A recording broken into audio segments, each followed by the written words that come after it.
Hey guys, मैं हूं आपके साथ सचिन मेवाड़ और हम पढ़ रहे हैं एंशिएंट हिस्ट्री यानी कि प्राचीन भारत के इतिहास के बारे में। और हमारा जो लेक्चर चल रहा है वो चल रहा है मौर्योत्तर काल। हम पढ़ रहे थे मौर्योत्तर काल के बारे में। और मौर्योत्तर काल के बारे में कल हमने पिछली वीडियो में सामाजिक स्थिति के बारे में पढ़ा था और आज हम उससे आगे बढ़ रहे हैं। और आज हम पढ़ रहे हैं क्या, मौर्योत्तर कालीन सिंचाई व्यवस्था। ठीक है, इससे पहले का जो वीडियो था उसमें हमने सामाजिक सिंचाई, सामाजिक स्थिति के बारे में बातें की थी। और आज बात करेंगे सिंचाई व्यवस्था के बारे में कि आखिर इस काल में किस प्रकार की सिंचाई व्यवस्था जो थी प्रचलन में थी, खेती बाड़ी करने का तरीका क्या क्या था। बड़े ध्यान से सुनिएगा। देखिए, अब हम जिसमें जैसे जैसे धीरे आगे आगे बढ़ेंगे वैसे वैसे हम यहाँ की स्थितियों से परिचित होते चलेंगे। देखिए, तक्षशिला से एक जलाशय का क्या प्राप्त हुआ है, साक्ष्य प्राप्त हुआ है। कहाँ से? तक्षशिला से। तक्षशिला से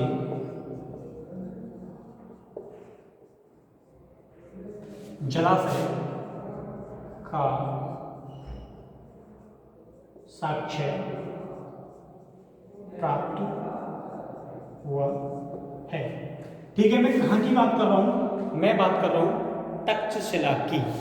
ठीक है, और एक जो है वो श्रृंगबेरपुर से मिला है। श्रृंगबेरपुर से मिला है। कहाँ से मिला है? श्रृंगबेरपुर से। ये जो श्रृंगबेरपुर से जो जलाशय प्राप्त हुआ है ये 200 मीटर लंबा है। कितना? 200 मीटर। श्रृंगबेरपुर से प्राप्त जलाशय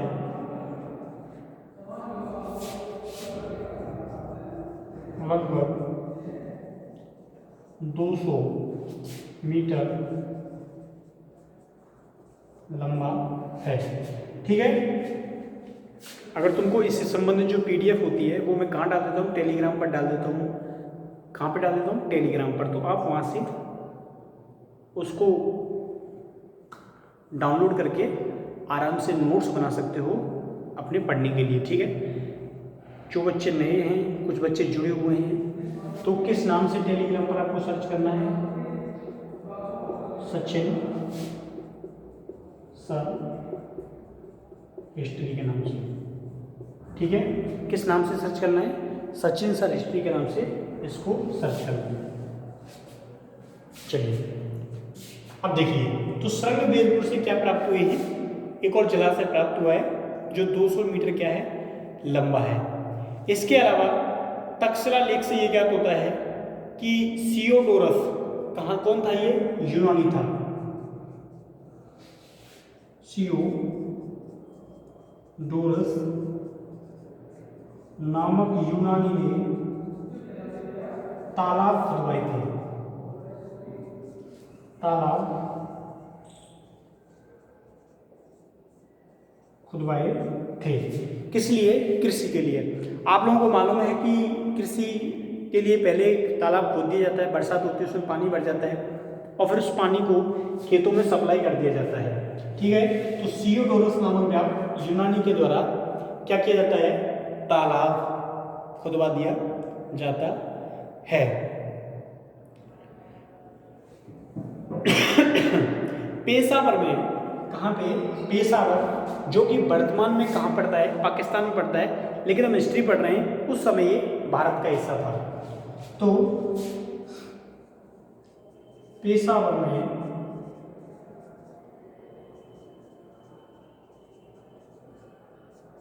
सिंचाई से कृषि, ठीक है, ये पॉइंट याद रखना है, सिंचाई से कृषि के महत्वपूर्ण साक्ष्य प्राप्त हुए हैं। महत्वपूर्ण साक्ष्य प्राप्त हुए हैं। तो कहां से प्राप्त हुए हैं? पेशावर से। तो ये पॉइंट आपको और ज्यादा ध्यान रखना है। तो ये लिखिए इसमें आगे, पेशावर से सिंचाई के साक्ष्य प्राप्त हुए हैं।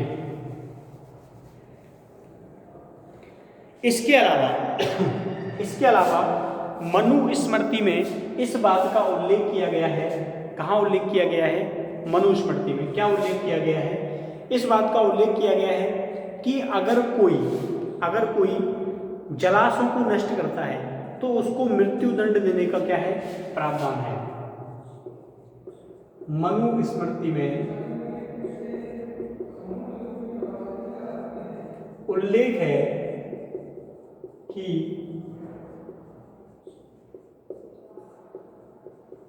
जलाशयों को नष्ट करने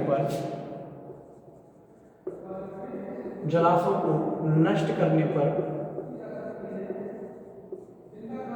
मृत्यु दंड का क्या है? प्रावधान है। किसका प्रावधान है? मृत्यु दंड का प्रावधान है। बात समझ में आई? चलिए, तो बहुत सारे जो साक्ष्य हैं वो प्राप्त होते हैं। इसके अलावा आंध्र प्रदेश में करीमनगर जिले से एक कुएं के साक्ष्य मिले हैं। ठीक है, क्या किसके साक्ष्य मिले हैं? कुएं के। कहां से प्राप्त हुए हैं? करीमनगर कहां पड़ता है? आंध्र प्रदेश में। क्या मिला है? यहां से कुआं मिला है जिससे सिंचाई की जाती थी। तो हम पढ़ रहे थे मौर्योत्तरकालीन सिंचाई व्यवस्था। तो आप लोगों को इससे मालूम हो गया कि मौर्योत्तर काल में जो सिंचाई है वो तालाबों से और कुओं से की जाती थी। ठीक है, ट्यूबवेल तो थी नहीं, या मोटर तो थी नहीं, या समर तो थी नहीं कि बटन दबाया और चालू। पहले जो कृषि है वो या तो जलाशयों से की जाती थी, या तालाबों से की जाती थी, या फिर कुओं के द्वारा की जाती थी। ठीक है, तो ये पहले प्राथमिक साधन थे कृषि को करने के लिए। ठीक है, चलिए थोड़ा आगे चलते हैं और इसको मिटाते हैं।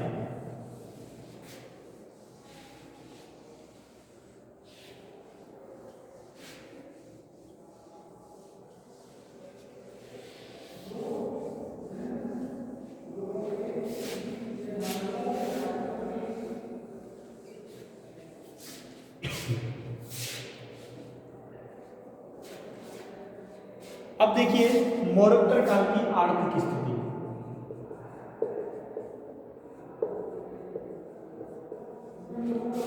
मौर्योत्तर काल की आर्थिक स्थिति। ठीक है, इकोनॉमिक कंडीशन कैसी थी उनकी, इसमें हम इस बात का अध्ययन करेंगे कि उनकी इकोनॉमिक कंडीशन जो है वो किस प्रकार की थी। तो जो मौर्योत्तर काल है इसको इस स्थिति से सर्वाधिक समृद्धि का काल माना जाता है। ठीक है, मौर्योत्तर काल को जो है आर्थिक दृष्टि से सर्वाधिक समृद्धि का काल माना जाता है। लिखना है मौर्योत्तर काल को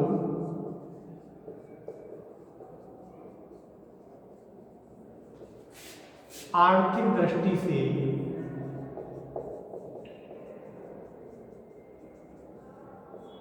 सर्वाधिक समृद्धि का काल माना जाता है। ठीक है, तो आर्थिक दृष्टि से आपको पता चल गया कि मौर्योत्तर काल कैसा था। बिल्कुल समृद्ध काल था। इसमें बिल्कुल सभी को व्यवसाय, खेती बिल्कुल अच्छी होती थी। क्यों होती थी? क्योंकि इस काल में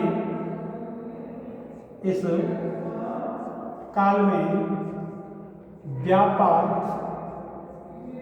प्रमुख केंद्र था। क्या? व्यापार।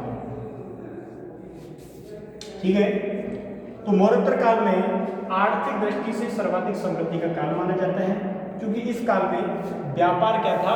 प्रमुख केंद्र था। इसी कारण इस काल को सर्वाधिक समृद्धि का काल माना जाता है। इस काल में रोम और मध्य एशिया की पहाड़ियों से सोना मंगवाया जाता था। सोना जो है वो क्या किया जाता था, आयात किया जाता था। क्या किया जाता था, आयात। तो कहां से किया जाता था, मध्य एशिया और रोम से। मध्य एशिया एवं रोम से सोना आयात किया जाता था। कहां से किया जाता था, तो मध्य एशिया से किया जाता था। और कहां से किया जाता था, रोम से सोना जो है वो आयात किया जाता था। उस समय रोमन साम्राज्य और भारत के जो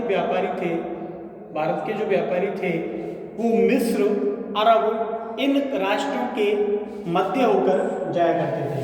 ठीक है, रोमन, मिस्र, अरब के बीच में व्यापार का आदान प्रदान था। किस किस के बीच में, रोमन, मिस्र, अरब, इन देशों के बीच में सामंजस्य था, कनेक्टिविटी थी कि हमारा सामान यहाँ के जाएगा, हमारा सामान यहाँ के जाएगा, और एक दूसरे को ये लोग सहयोग दिया करते थे। ठीक है, चलिए आगे क्या होती है। भारत जो है वो रोम के प्रभाव से सर्वाधिक कांच प्रौद्योगिकी से क्या हुआ, लाभान्वित हुआ था। किससे, इस काल में कांच जो प्रौद्योगिकी है उससे क्या हुआ, लाभान्वित हुआ। यहाँ लिख लेना, वहां नीचे नहीं दिखेगा। कांच प्रौद्योगिकी से भारत इस काल में लाभान्वित हुआ। ठीक है, कांच प्रौद्योगिकी से भारत इस काल में क्या हुआ, लाभान्वित हुआ। बात समझ में आई। चलिए, इस काल में 24 बंदरगाहों का क्या मिलता है, उल्लेख मिलता है।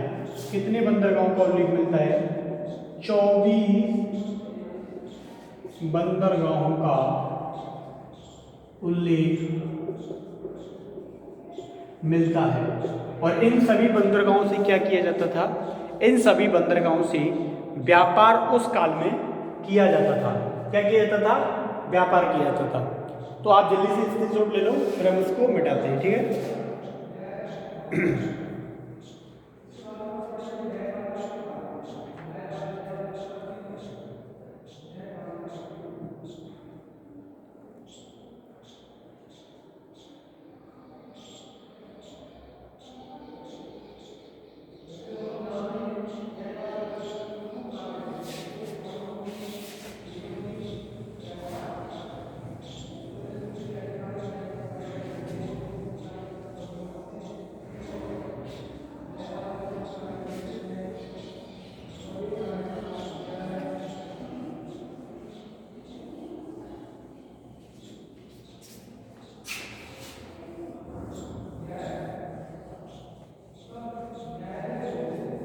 देखिए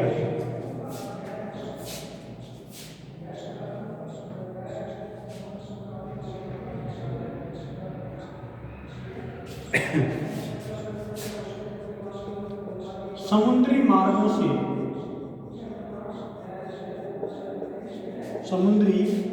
से पानी के जहाजों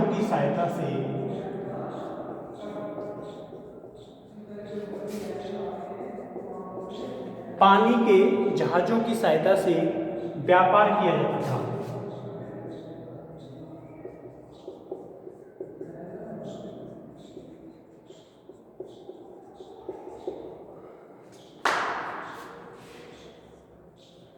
यानी कि आप लोग देखते हैं कि पानी में कैसे चलते होंगे, उस टाइम इलेक्ट्रिसिटी थी नहीं, कोयला का इस्तेमाल का ये लोग परिचित थे नहीं उस टाइम में। तो आपको सभी को मालूम है कि जैसे ये कोई नाव है, ठीक है, ये क्या है, कोई नाव है, तो इसमें ऐसे करके ये डंडा लगा दिया करते थे, ठीक है, और इसको इस प्रकार रस्सी से बांध देते ताकि ये गिरे ना, है ना। और इस पर क्या करते, नीचे बनाते हैं उसको, ऐसे ये मान लीजिए यहाँ पे नाव है, ठीक है, दिख रही है ना, बिल्कुल। तो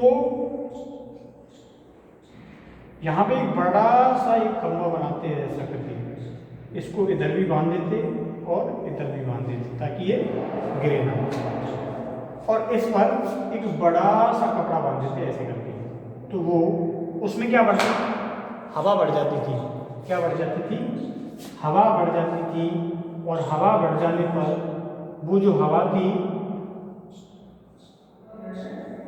वो इसमें दाब लगाती, क्या लगाती, हवा इसमें दाब लगाती, और ये जहाज जो है वो आगे की तरफ क्या करता, रन करता। तो इस प्रकार जहाज़ों से ये क्या किया करते थे, व्यापार किया करते थे, बहुत दूर दूर तक जाते थे, ठीक है, रोम तक भी जाया करते थे। कहाँ तक, रोम तक व्यापार करने जाया करते थे, दाल सागर के क्षेत्रों से होते हुए। बात समझ में आई। तो समुद्री मार्गों से ये क्या किया करते थे, व्यापार किया करते थे।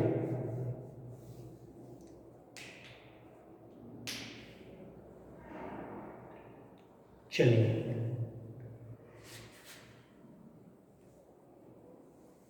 बताइए सर, आप देखिए इस काल के सिक्के कैसे थे, इस काल में किस प्रकार के सिक्कों का प्रचलन था, वो बातें।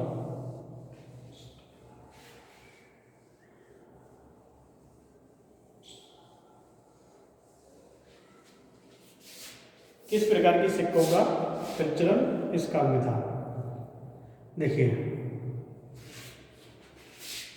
सिक्के। तो आप लोगों को मालूम है कि कुषाणों के द्वारा शुद्ध सिक्कों का प्रचलन शुरू किया गया था। किसके द्वारा, कुषाणों के द्वारा। अंडरलाइन कर लेना इसे, कुषाणों के द्वारा शुद्ध सिक्कों का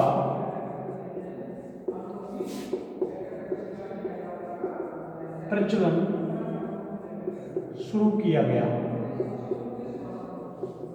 क्या किया गया, शुद्ध सिक्कों, शुद्ध सिक्कों। अब इसका मतलब क्या है, इसका मतलब आप लोग नहीं समझोगे कि शुद्ध सिक्कों का मतलब क्या होता है। शुद्ध क्या, जो सिक्का होता है वो क्या अशुद्ध भी होता है।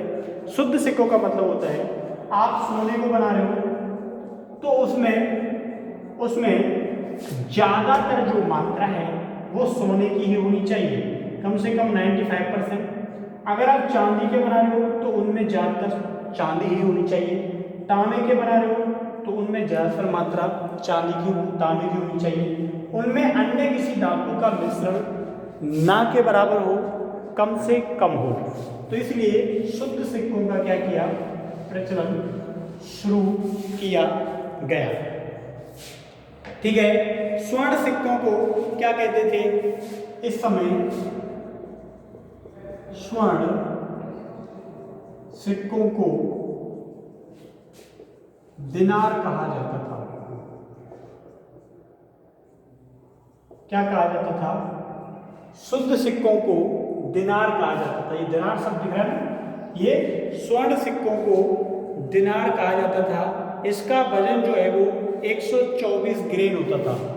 कितना होता था, 124 ग्रेन इसका वजन होता था। किसका वजन होता था, तो दिनार का जो वजन है वो कितना होता था, 124 ग्रेन होता था। और इसमें जो सोने की जो मात्रा है वो कितनी होती थी,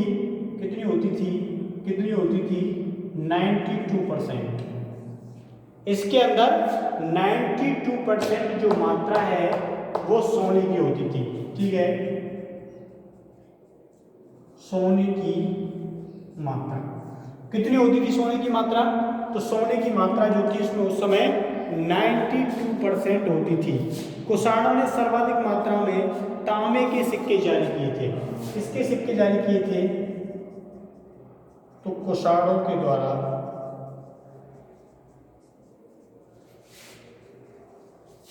सर्वाधिक मात्रा में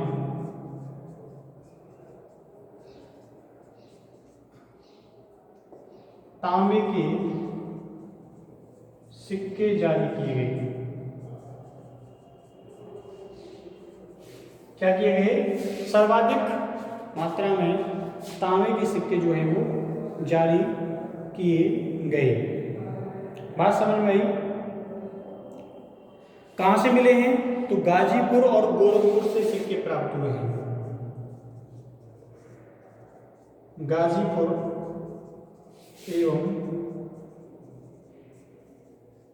गोरखपुर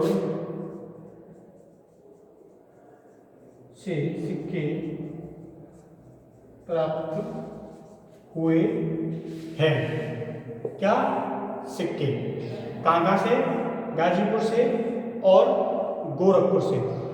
अगर नीचे तुमको नहीं दिख रहा तो लिख लेना, गोरखपुर और गाजीपुर से कुषाणों के सिक्कों की प्राप्ति हुई है।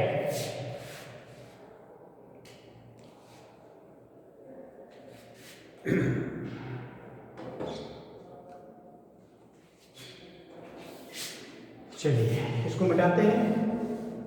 देखिए, सातवाहन वंश जो है वो क्या करता था? वो बहुमूल्य धातु के रूप में सोने का इस्तेमाल करता था। कौन? सातवाहन वंश। सातवाहन वंश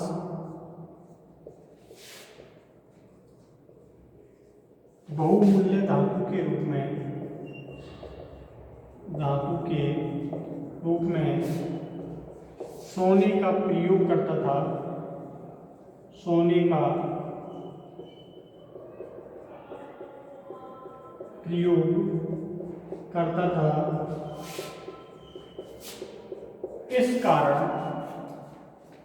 इस कारण सातवाहनों ने स्वर्ण सिक्के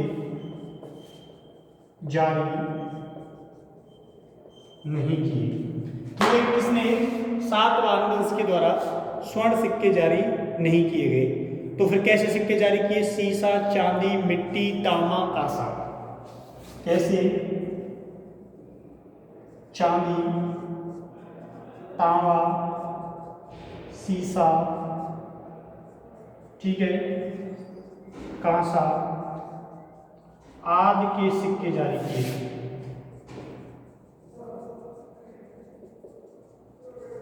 आदि के सिक्के जारी किए गए। ठीक है, तो ये थे प्रमुख सिक्के। बात समझ में आई?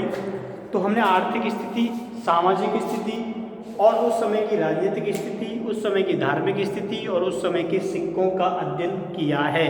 तो ये थी एक प्रकार से मौर्योत्तरकालीन स्थिति। इसकी जो PDF है मैं अपने टेलीग्राम पर डाल दूंगा। आप लोग वहाँ से अच्छी हैंड राइटिंग में आराम से नोट्स बना सकते हो अपने एग्जाम के लिए। तो मिलते हैं कल यानी कि नेक्स्ट वीडियो में। तब तक के लिए थैंक यू, धन्यवाद, बाय बाय।